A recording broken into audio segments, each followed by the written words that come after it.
Hope you watched part 1, which has my intro to the subject, but as a recap, equity compensation plus taxes are super complicated, and I'll be going over the mechanics at a very high level.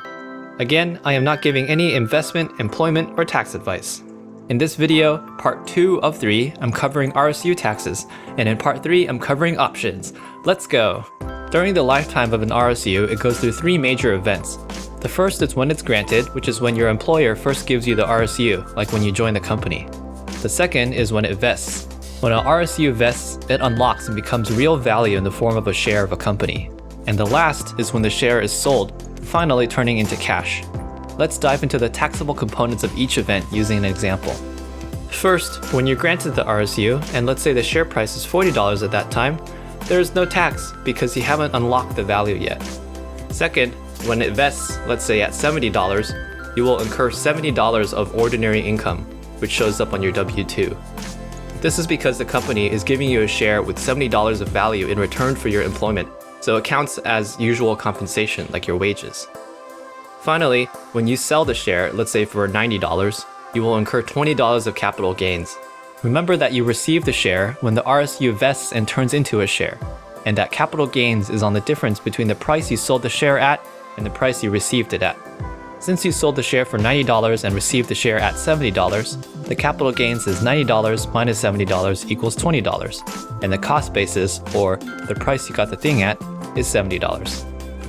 Let's walk through some scenarios. First, what happens when you sell while the stock is lower than when you got it, like at $60? Well, you still incur the $70 of ordinary income, but you get to record the $10 loss as a capital loss, which you can use to cancel out future capital gains and pay less tax.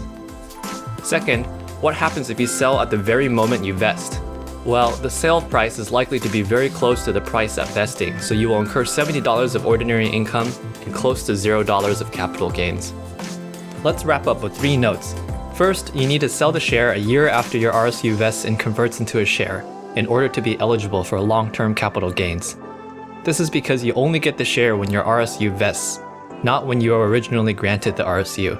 Second, as I mentioned in part 1, your RSU may have a clause which says it only vests when the company becomes publicly tradable, sometimes called double trigger RSUs.